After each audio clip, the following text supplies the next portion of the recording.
আসসালামু আলাইকুম বন্ধুরা, আজকে আপনাদের জন্য একটা অসাধারণ জাপানিজ রোমান্টিক সিনেমা নিয়ে হাজির হলাম, যার নাম হলো ওয়ান উইক ফ্রেন্ড। সম্পূর্ণ গল্পটা যতটা অসাধারণ ছিল, গল্পের এন্ডিংটা ছিল এর চেয়েও অনেক বেশি হৃদয় উষ্ণ করে দেবার মতো। আসলে এই গল্পে এমন একজন ছেলে মেয়ের বন্ধুত্বের গল্প দেখানো হয়েছে, যেখানে মেয়েটা এক সপ্তাহ পরে গত সপ্তাহের সকল ঘটনা চিরদিনের জন্য ভুলে যেত। তো এমন অবস্থায় তাদের সম্পর্ক কিভাবে টিকেছিল আর কিভাবেই বা তারা একে অপরকে মনে রেখেছিল, সেটাই আমরা জানতে পারবো। তো চলুন আর দেরি না করে গল্পে যাওয়া যাক। গল্পের শুরুতে আমরা ইউকি নামের একটা হাই স্কুল পড়ুয়া ছাত্রকে দেখতে পাই, যে কিনা লাইব্রেরির ভেতরে একটা বই খোঁজাখুঁজি করছিল। অনেকক্ষণ খোঁজাখুঁজি করার পরে সে একটা মোটা কিন্তু খালি পৃষ্ঠাওয়ালা বই খুঁজে পায়, আর মনে মনে বলতে থাকে যে এটাই আমার জন্য ঠিক আছে। এখানেই ইউকি তার বন্ধুর সাথে গল্প করতে করতে টেবিলের উপরে একটা লাইব্রেরি কার্ড খুঁজে পায়। এই কার্ডটা ছিল ফুজিয়ামা নামের একটা মেয়ের। বেচারা তার বন্ধুকে বলতে থাকে যে মেয়েটার নাম এত সুন্দর, না জানি মেয়েটা কত সুন্দর হবে। এটা বলে সে কার্ডে থাকা সুগন্ধ নিজের ভেতরে নিতে থাকে। কিন্তু কিছু দূরে দাঁড়িয়ে থাকা ফুজিয়ামা এই সব কিছু দেখছিল। সে দ্রুত ইউকির কাছে এসে তার কাছ থেকে কার্ডটা নিয়ে সেখান থেকে চলে যায়। সেদিন স্কুল শেষ করে তারা দুজন একই মেট্রোতে করে বাড়ির দিকে যেতে থাকে, কিন্তু দুর্ভাগ্যবশত তারা কেউ কাউকে খেয়ালই করে না। এদিকে তন্দ্রাচ্ছন্ন হয়ে যাবার কারণে ইউকি তার সেই মোটা বইটা মেট্রোর ভেতরে রেখেই তার স্টেশনে নেমে পড়ে, কিন্তু দুর্ভাগ্যবশত ফুজিয়ামা তাকে সেই বইটা ফিরিয়ে দেয়।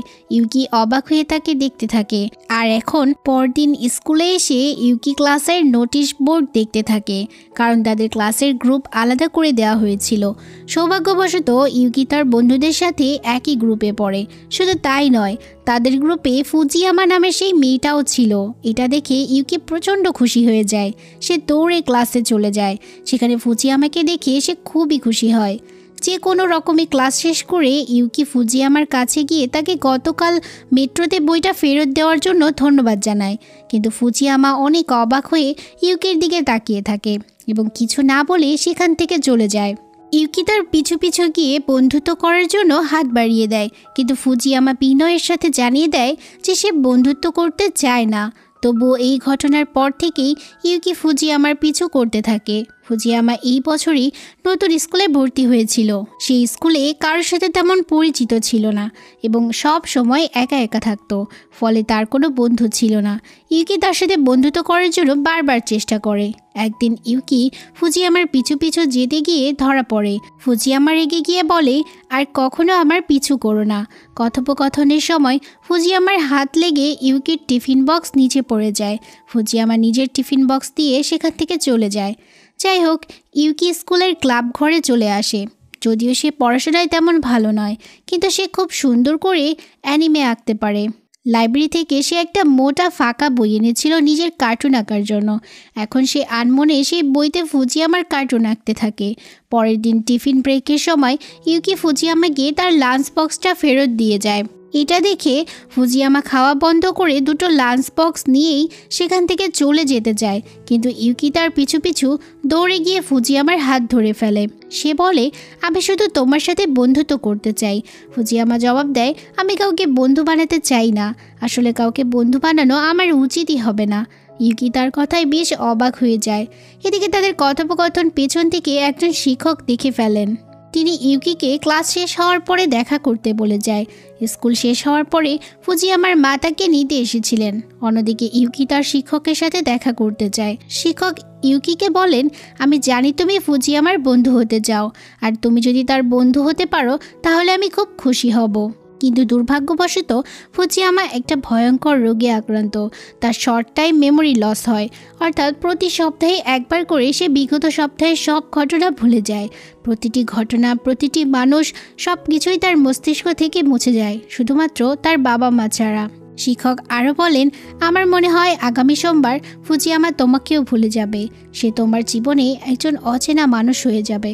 অন্যদিকে ফুজিয়ামার মা তাকে ডাক্তারের কাছে রুটিন চেক আপ করানোর জন্য নিয়ে যান, কিন্তু ডাক্তার এবারও কোনো সুখবর দিতে পারেননি। ফুজিয়ামার এই মানসিক রোগ চিকিৎসা বিজ্ঞানে খুবই বিরল এবং এর কোনো কার্যকর চিকিৎসা এখনও আবিষ্কৃত হয়নি। ফলে বেচারি ফুজিয়ামাকে হয়তো এই রোগ নিয়েই সারাটা জীবন একা কাটিয়ে দিতে হবে।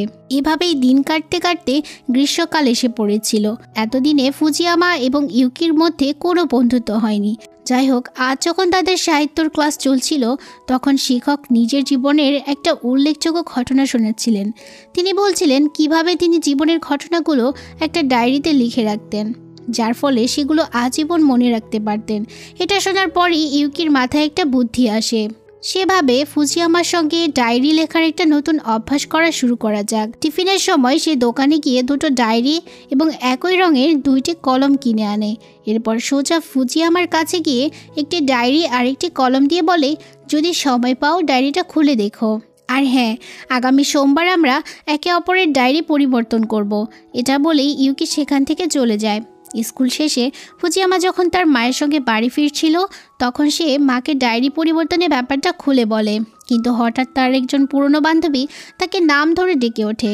ফুজিয়ামার মা সেই বান্ধবীর সঙ্গে কথা বলতে শুরু করেন, কারণ তিনি বুঝতে পেরেছিলেন ফুজিয়ামা তার বান্ধবীকে ভুলে গিয়েছে। রাতে বাড়িতে ফিরে ফুজিয়ামার ডায়েরিটা খুলে দেখে সেখানে ইউকি গত সপ্তাহে ঘটে যাওয়া সব ঘটনাগুলো লিখে রেখেছে। শুধু তাই নয়, ডায়েরির শুরুতেই ইউকি নিজের পরিচয়, তাদের প্রথম দেখা হওয়ার গল্প এবং কিভাবে ডায়েরি পরিবর্তনের আইডিয়া তার মাথায় এলো তা লিখে রেখেছিল। ডায়েরি পড়া শেষ করে ফুজিয়ামা তার একটা পুরনো বাক্স খোলে। সেই বাক্সে হাই স্কুল পড়ুয়া ফুজিয়ামার কয়েকটি ছবি ছিল। তার মধ্যে সেই মেয়েটির ছবি ছিল যার সঙ্গে আজ রাস্তায় দেখা হয়েছিল। ছবি দেখে মনে হচ্ছিল তারা একসময় ভালো বন্ধু ছিল, কিন্তু ভাগ্যর পরিহাসে ফুজিয়ামা তাকে আর চিনতেই পারছিল না।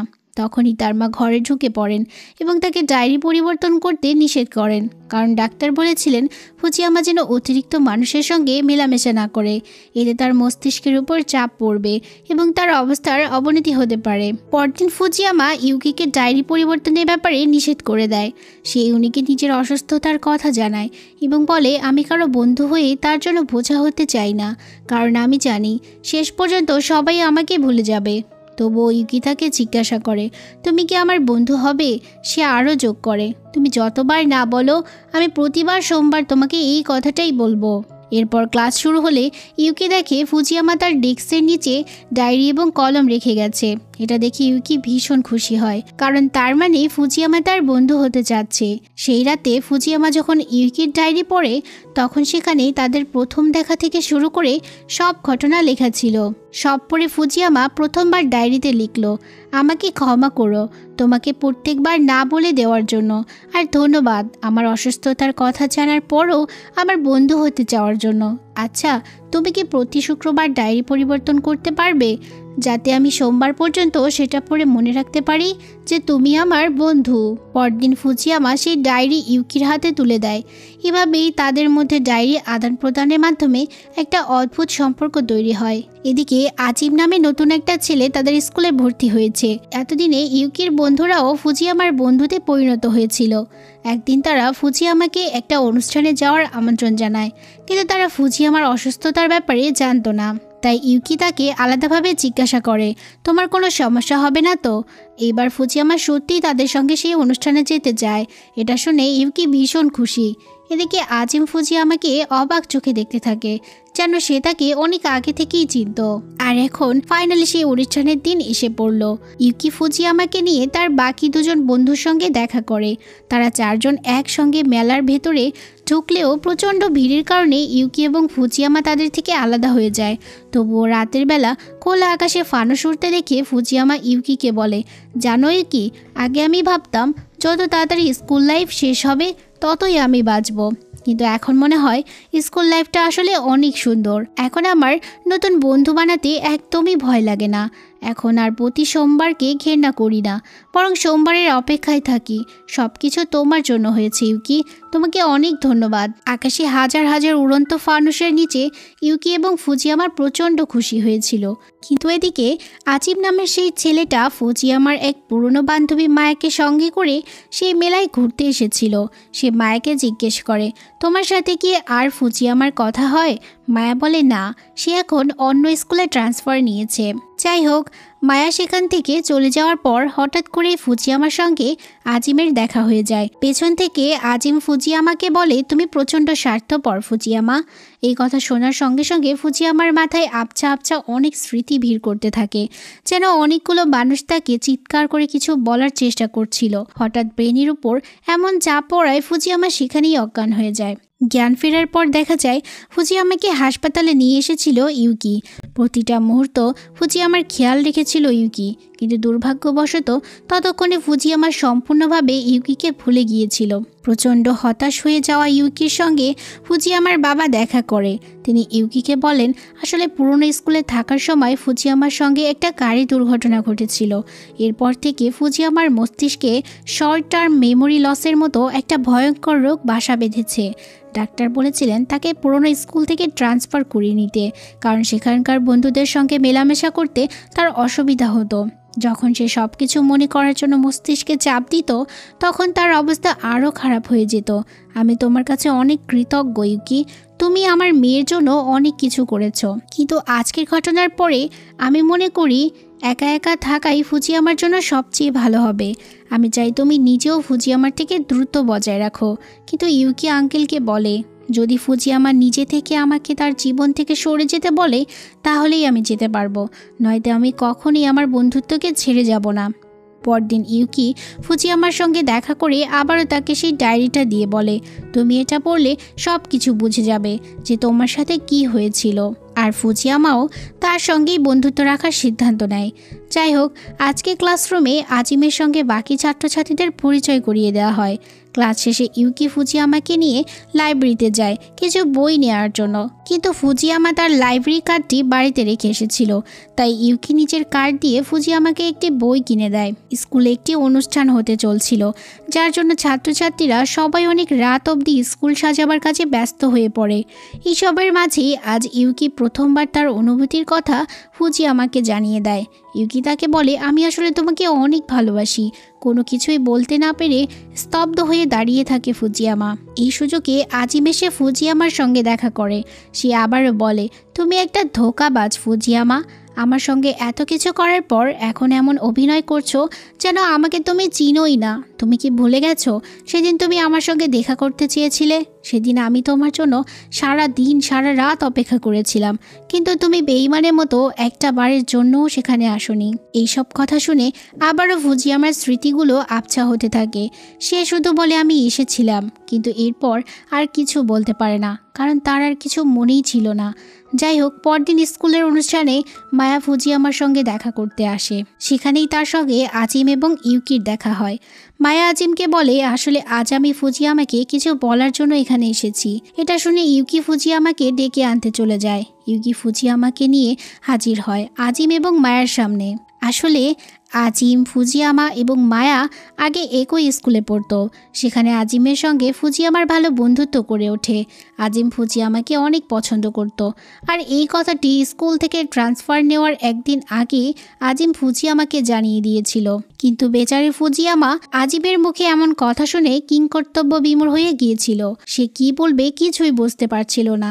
কিন্তু এই কথাবার্তার মধ্যে ক্লাসের কয়েকজন ছাত্রছাত্রী তাদের একসঙ্গে দেখে ফেলে, যার ফলে ক্লাসে তাদের দুজনের প্রেম চলছে এমন একটা অদ্ভুত খবর আগুনের মতো ছড়িয়ে পড়ে।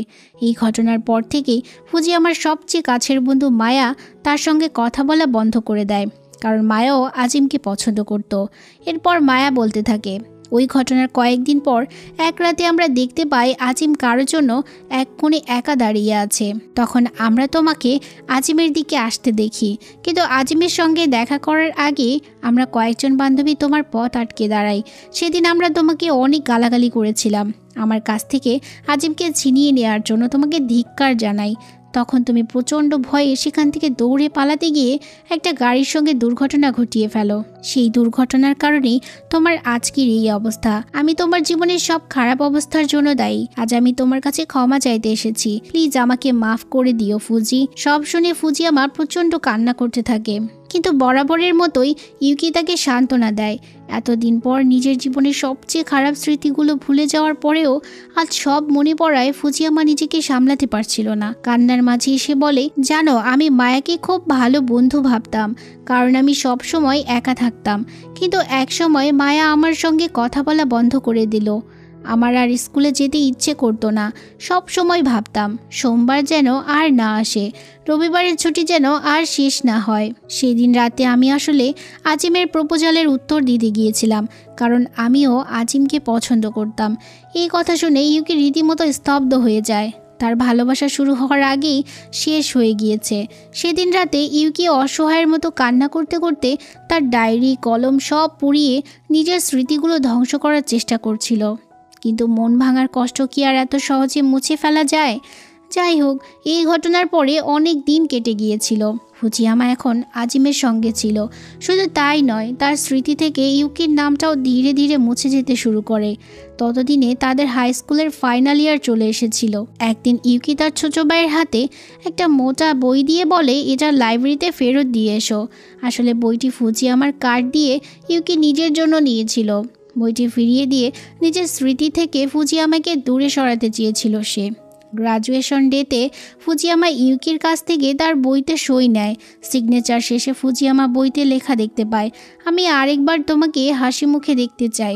এই লাইন দেখে ফুজিয়ামার মন অদ্ভুত হয়ে যায়। এরপর আজিমের সঙ্গে যখন ফুজিয়ামা স্কুল থেকে বের হচ্ছিল, তখন লাইব্রেরি থেকে তাকে ডেকে পাঠানো হয়, কারণ লাইব্রেরি থেকে নেওয়া একটি বই সে ফেরত দেয়নি। ফুজিয়ামার কিছুই মনে পড়ছিল না। তখনই ইউকির ছোট ভাই সেই মোটা বইটি লাইব্রেরিতে ফেরত দেয়। কৌতূহলবশত ফুজিয়ামা বইটি খুলে দেখে। সে দেখতে পায় বইয়ের শুরু থেকে শেষ পর্যন্ত ইউকি তার সঙ্গে দেখা হওয়ার থেকে বিচ্ছেদ হওয়া পর্যন্ত প্রতিটি ঘটনার ছবি এঁকেছে। এই ছবি দেখে ফুজিয়ামা আবারও কষ্ট পায়। তখন আজিম তাকে বলে, তোমার উচিত ইউকির সঙ্গে দেখা করা। ফুজিয়ামা পুরো স্কুল জুড়ে ইউকিকে খুঁজতে থাকে। অবশেষে স্কুলের ছাদে আনমনে দাঁড়িয়ে থাকা ইউকিকে দেখতে পায়। ফুজিয়ামা চিৎকার করে ইউকিকে ডাক দেয়। ইউকি অবাক হয়ে যায়। ফুজিয়ামা বলে, আমি যতবার আমার স্মৃতি হারিয়েছি, যতবার তোমাকে ভুলে গিয়েছি, ততবার তুমি আমাকে বলেছ তুমি আমার বন্ধু হতে চাও। আমাকে ক্ষমা করে দিও ইউকি। আজ আমি তোমাকে বলতে চাই, তুমি কি আমার বন্ধু হবে? আর এভাবেই গল্পটি শেষ হয়ে যায়। তো কেমন লাগলো জানাবেন। আজকের মতো বিদায় নিচ্ছি। আল্লাহ হাফিজ।